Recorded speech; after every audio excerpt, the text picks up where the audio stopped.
खुलुमबाय। LPG gas सिलिन्डारनि रांखौ मैया बारायना होनायखौ जोङो नुनो मोन्दों। कमार्शियल एलपिजि गेसाव 19 केजि थायो आरो बेखौ 2299 राङावनो मोनोमोन, नाथाय बेखौ दा 3293 राङावसो मोननो हासिगोन। माने बेखौ गोबां रां बारायना होनायखौ जोङो नुनो मोन्दों आरो लोगोसे 5 केजि गेस सिलिन्डारनि बेसेना 262 रांल'मोन, बेखौबो बारायनानै 869 रांसिम खालामबाय होननानै जोङो मिथिनो मोन्दों। आरो न'आव बाहायनाय 14.2 केजि गेस सिलिन्डारा बारियाखै, बेखौ 962 राङावनो मोननो हागोन। रायजो सभानि एमपि प्रमद बर' बिथाङा मैया बुंदोंदि जायफोरा एमएलए केन्डिडेट दारायदों बिथांमोननि थांखिया एमएलए जानो थाखायल'बा एबा मिनिस्टारल' जानो थाखायल'बा हारिनि आरो ओनसोलनि आरो लोगोसे रायजोनि आरो हादोरनि थाखाय जेबो मुलाम्फा जानाय नङा होननानै प्रमद बर' बिथाङा बुंदों। जायफोरा केन्डिडेट दारायदों एबा जायफोरा एमएलए, एमपि, एमसिएलए, इएम जादों एबा जानो सानदों बिथांमोना देरहालांनायनि उनाव बिथांमोनहा मोनसे मिशन थानो नांगोन।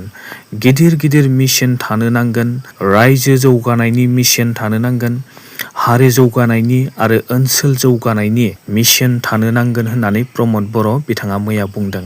बिथाङा बुंदोंदि जेब्ला बिथांमोननि केन्डिडेटआ एबा बिथांमोननि एमएलएआ देरहालांगोन अब्ला बिथांमोना हारि, ओनसोल आरो लोगोसे बर' हारिनि समस्या आरो गुबुन हारिनि समस्याफोरखौ समाधान खालामनायनि खामानि मावगोन होननानै प्रमद बर' बिथाङा मैया बुंदों।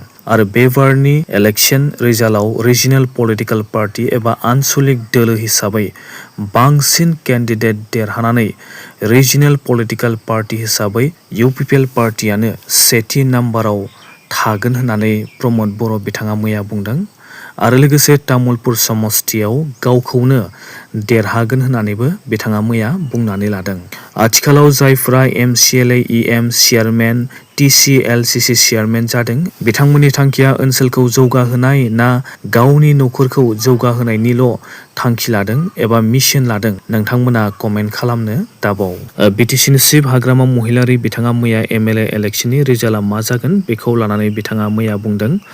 बिथाङा मैया बुंदोंदि बिटिसिनि 15टा समस्तिनि रिपर्टखौ नायोब्ला 15टा समस्तियावबो बिपिएफ पार्टी आरो बिजेपि पार्टीनि केन्डिडेटफोरानो देरहागोन होननानै हाग्रामा महिलारि बिथाङा बुंदों। आरो लोगोसे हाग्रामा महिलारि बिथाङा मोनथाम समस्तिखौ लानानै एसे सन्देह जादोंमोन, देरहागोन ना देरहाया साननानै बेफोर समस्तिखौ एसे सन्देह जादोंमोन।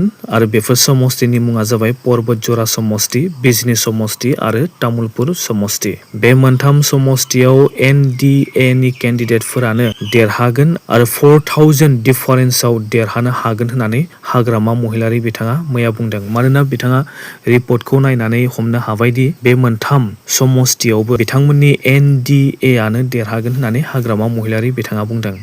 बे मोनथामनि अनगायै 12टा समस्तियाव एनडिए नि केन्डिडेटफोरा 100% देरहागोन होननानै हाग्रामा महिलारि बिथाङा मैया बुंदों।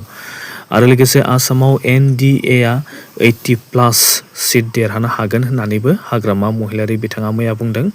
आरो लोगोसे हाग्रामा महिलारि बिथांखौ बिपिएफआ बेसेबां मिनिस्टार एबा मन्त्रि मोनगोन होननानै सोंनायाव बिथाङा बुंदोंदि मन्त्रि मोननाया गिदिर बाथ्रा नङा, मन्त्रिफोरखौ होबानो लागोन होननानै हाग्रामा महिलारि बिथाङा बुंदों। आरो मिनिस्टार मोनबाबो मोनाबाबो समानसो होननानै बिथाङा बुंदों। नाथाय बिपिएफनि गुबै थांखियानो जाबाय बिटिसिखौ पावारफुल बानायनाय। बिटिसिखौ आगोलनि बादि पावारफुल बानायफिननायानो बिपिएफनि गुबै थांखि होननानै हाग्रामा महिलारि बिथाङा मैया बुंदों। हाग्रामा महिलारि बिथांनि पार्टीया थारैनो 15टा समस्तिखौबो देरहाहरनो हामारगोन ना हाया बेखौ 4 मे खालिसो मिथिनो मोनसिगोन। लकसभानि एमपि जयन्त बसुमतारी बिथाङा हाग्रामा महिलारि बिथांखौ लानानै बाथ्रा बुंनायखौ जोङो मैया नुनो मोन्दों। रनिकाटा फरेस्ट रेन्ज अफिसखौ जेब्ला सावथालफोरा एटेक खालामदोंमोन बेखौ लानानै बिटिसिनि चिफ हाग्रामा महिलारि बिथाङा बुंदोंमोन दि बेखौ लानानै बिथांहा पावार गैया, नाथाय बेनि रिपर्टखौ लानानै आसाम सरकारनो हरगोन आरो आसाम सरकारासो डिसिसन लागोन होननानै हाग्रामा महिलारि बिथाङा बुंदोंमोन। बेबायदि बुंनायखौ लानानै जयन्त बसुमतारी बिथाङा बुंदों दि हाग्रामा महिलारी बिथाङा फरेस्ट डिपार्टमेन्टखौ लानानै गोहो गैया होननानै बुंनाया साननो गोनां होननानै जयन्त बसुमतारी बिथाङा बुंदों। हाग्रामा महिलारी बिथाङा बिटिसिनि चिफ बिथांहा गोहो दंना गैमारा बेखौ नायोब्ला जों नुनो मोनोदि बिटिसिनि चिफनो आसाम सरकारा 40टा डिपार्टमेन्टखौ सालायनो थाखाय आसामनिफ्राय बिटिसिआव ट्रेन्सफार खालामना हरबाय आरो 40टा डिपार्टमेन्टनि मादाव फरेस्ट डिपार्टमेन्टखौबो आसाम सरकारा बिटिसिनो ट्रेन्सफार खालामना हरबाय। बेखौ नायोब्ला फरेस्ट डिपार्टमेन्टनि बसआ बिटिसिनि चिफ हाग्रामा महिलारी बिथाङानो। बिटिसि ओनसोलनि फरेस्ट डिपार्टमेन्टनि हेड अफ डिपार्टमेन्टआ बिटिसिनि चिफ हाग्रामा महिलारी बिथाङानो।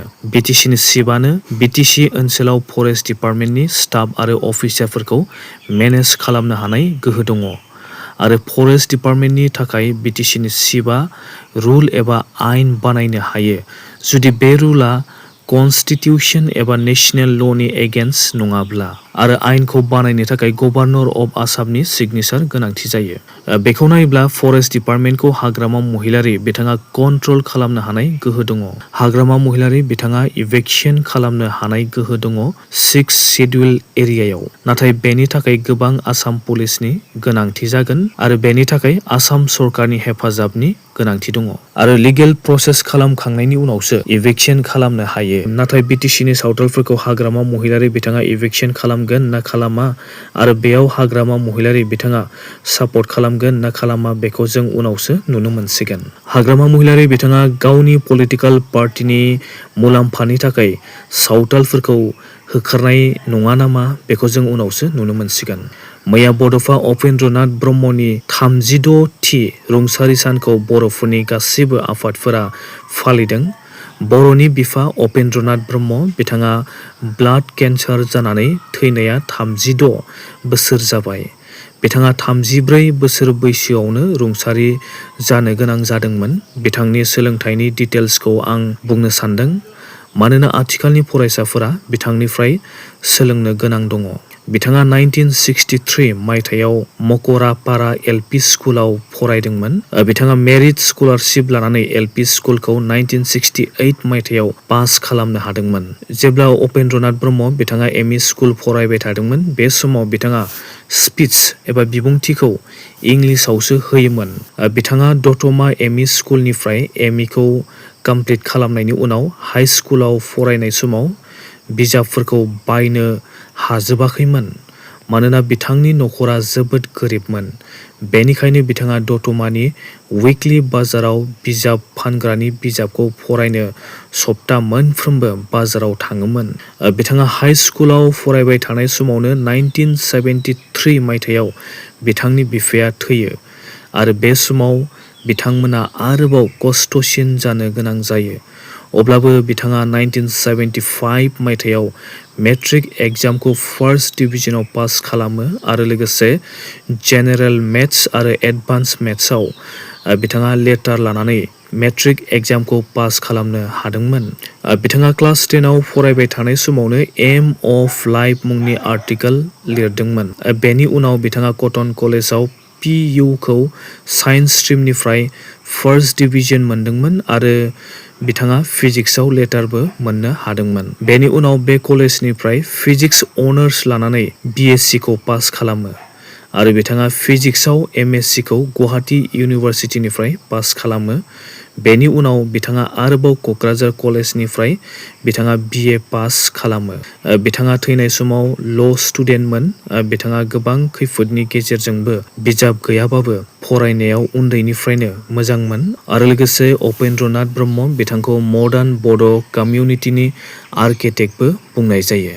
स' नोंथांमोना भिडिअखौ मोजां मोनबायब्ला मोनसे लाइक खालाम, शेयार खालाम आरो लोगोसे चेनेलाव गोदानबा चेनेलखौ साबस्क्राइब खालामनानै लानो दाबाव। दासिमनि रादाबा एसेनोसै। Thank you.